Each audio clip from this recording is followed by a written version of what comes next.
आप सभी को जय मसीह की। आज के बाइबल स्टडी में आपका स्वागत है।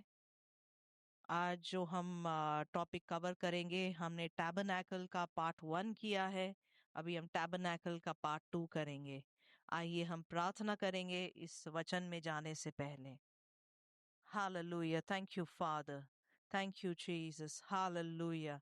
Hallelujah. Thank you, Lord. Thank you, Lord. परमेश्वर तेरे जनों के लिए धन्यवाद देते हैं परमेश्वर। परमेश्वर हमें अपने लहू में ढकिए परमेश्वर।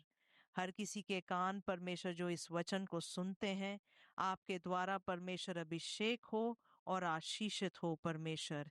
इनके दिलों को खोलिए परमेश्वर। आपके कामों के लिए, आपके राज्य के लिए तैयार कीजिए परमेश्वर। प्रभु यीशु मसीह के नाम से हम मांगते हैं, आमेन।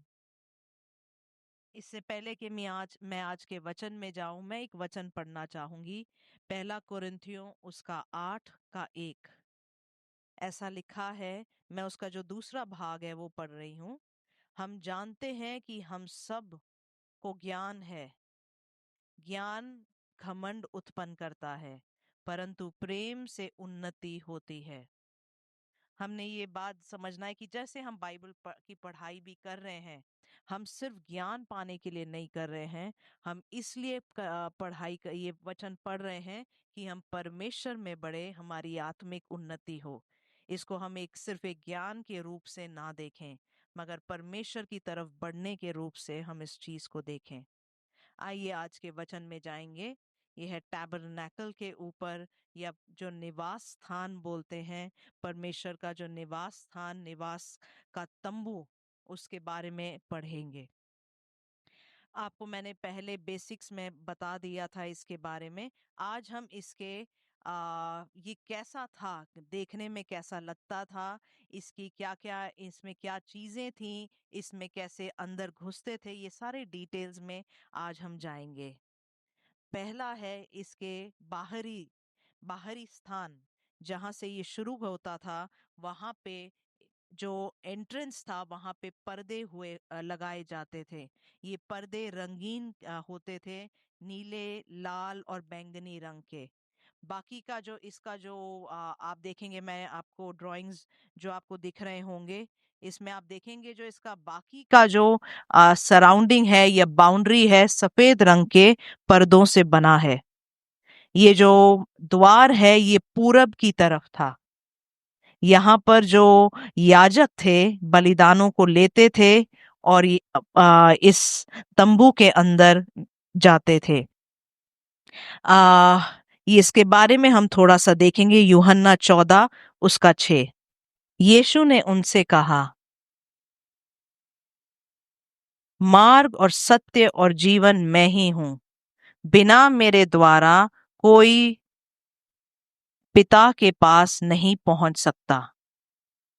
जो प्रभु यीशु है वो मार्ग, सत्य और जीवन है। वो ही है वो जो द्वार हम बोलते हैं, जिससे हम परमेश्वर की तरफ बढ़ते हैं।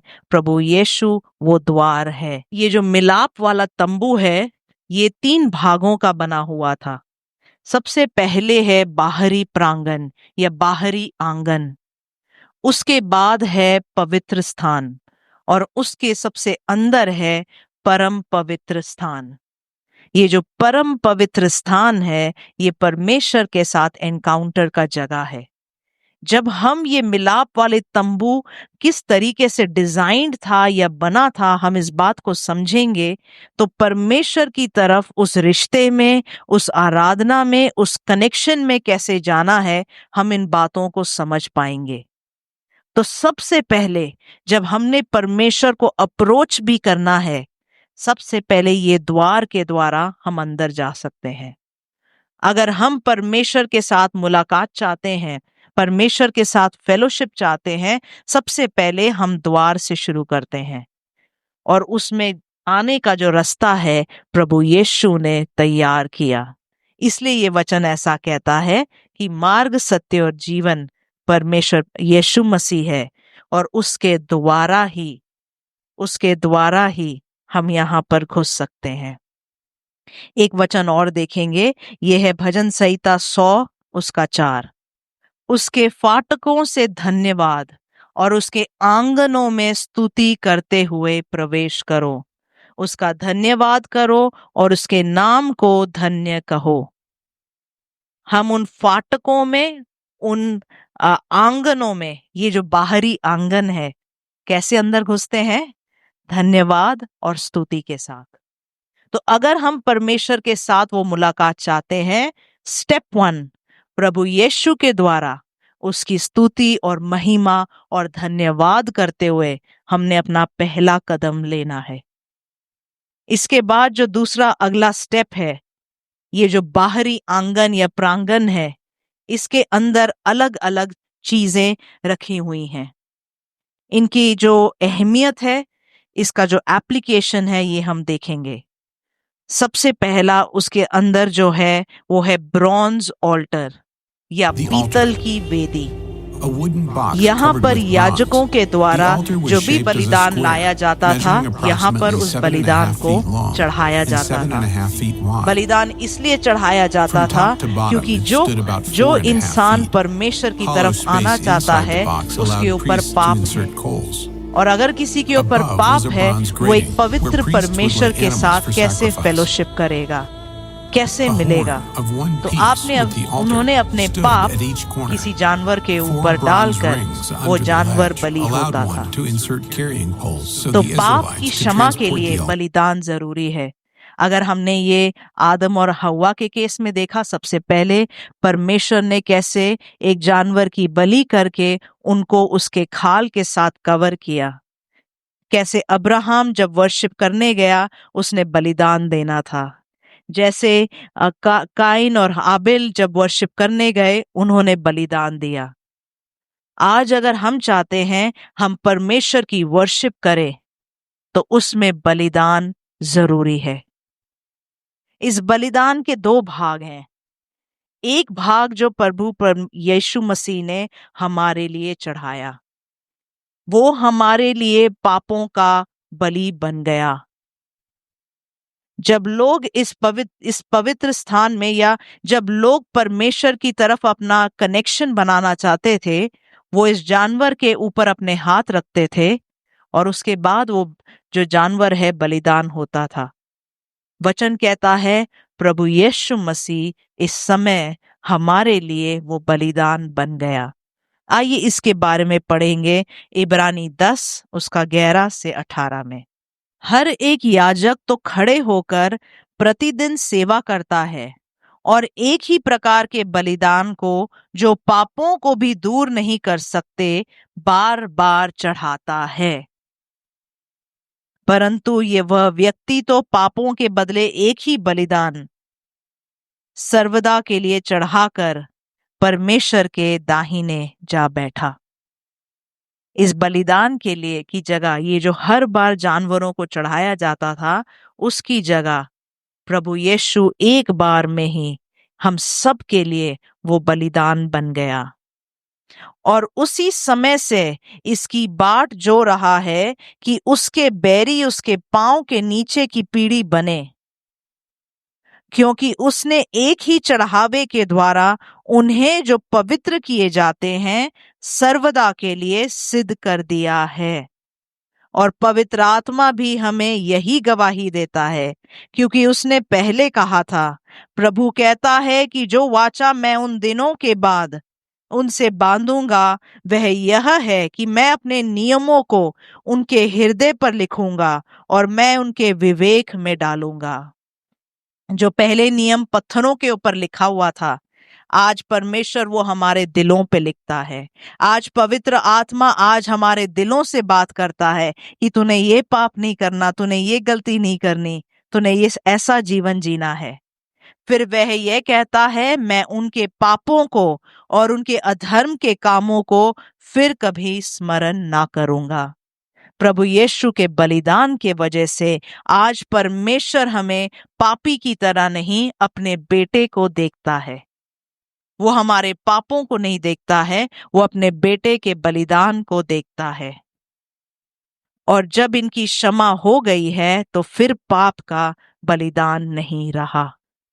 प्रभु यीशु ने वंस एंड फॉर ऑल वो बलिदान बनकर हमारे सब पापों को उठा लिया, चाहे वो जितना भी बड़ा पाप हम उसे समझे।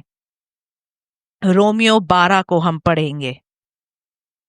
इसलिए हे भाइयों, मैं तुमसे परमेश्वर की दया स्मरण दिलाकर, हम परमेश्वर की दया के बारे में सोचते हुए विनती करता हूं कि अपने शरीरों को जीवित और पवित्र और परमेश्वर को भावता हुआ बलिदान करके चढ़ाओ, यही तुम्हारी आत्मिक सेवा है।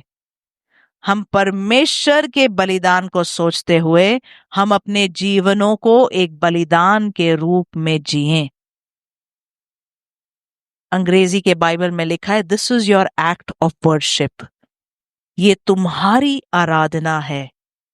तो आज हमें अगर कुछ बलिदान करना है, हमने वो जीवन जीना है जो परमेश्वर हमें जीने को कहता है। अगर आज हम वर्शिप करना चाहते हैं तो हमें बलिदान करने के लिए तैयार रहना है। अगर हम चाहते हैं परमेश्वर का आग हमारे ऊपर आए तो हम बलिदान देने को हमें तैयार होना है। तो ये है अहमियत इस ब्रॉन्ज ऑल्टर या पीतल के वेदी की। अगला हम देखेंगे इससे आगे, वहां पर जो याजक है, बलिदान चढ़ाने के बाद याजक अगला एक धोने के लिए एक औधी होती थी, वहां जाता था। वहां पे वो अपने हाथ और अपने पैरों को धोता था इससे पहले कि वो पवित्र स्थान में घुसे। इसकी अहमियत हमने देखी है। प्रभु यीशु मसीह ने कैसे कहा कि मुझे सिर्फ तुम्हारे पांव धोने की जरूरत है। याजक अपने आप को साफ कर लेता था इससे पहले कि वो उस परमेश्वर के उस पवित्र स्थान में या उस होली प्लेस में घुस पाए। तो ये जो बाहरी आंगन या प्रांगण है, ये वो ऐसी जगह है जहां पर प्रायश्चित भी होता है और शुद्धिकरण भी होता है।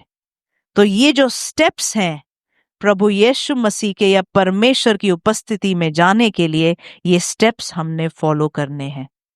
तो आज के लिए हम इतना ही पढ़ेंगे, इस चीज पे मनन करेंगे और अपने आप को तैयार करेंगे, अपने जीवनों को तैयार करेंगे। और अगला हम देखेंगे इसका पार्ट 3 अगली बार जब मैं आपसे मिलूंगी। पवित्र स्थान, परम पवित्र स्थान, उसके बारे में हम देखेंगे कि कैसे परमेश्वर के साथ एक एनकाउंटर के लिए हम तैयार हो सकते हैं। तो आज के लिए इतना है और हम आइए प्रार्थना करेंगे। Thank you father, thank you Lord. परमेश्वर, जो कोई हमारे साथ आज इस बाइबल स्टडी में जुड़े हैं उनके लिए धन्यवाद देते हैं। परमेश्वर, आपका हाथ परमेश्वर उनके ऊपर मांगते हैं। परमेश्वर, तेरा वचन एक प्रकाशन की तरह इनके जीवन में, इनके दिलों में भरे। परमेश्वर, ये प्रकाशन परमेश्वर कई बंधनों को तोड़ने वाला बने। परमेश्वर, आपका हाथ परमेश्वर आपके लोगों के ऊपर मांगते हैं, इनके ऊपर वो ब्रेक थ्रू मांगते हैं। प्रभु यीशु मसीह के नाम से मांगते हैं। आमेन, आमेन। परमेश्वर आप सबको आशीष दे और अगली बार फिर से मिलेंगे इसी बाइबल स्टडी के टैबरनैकल के पार्ट 3 के साथ।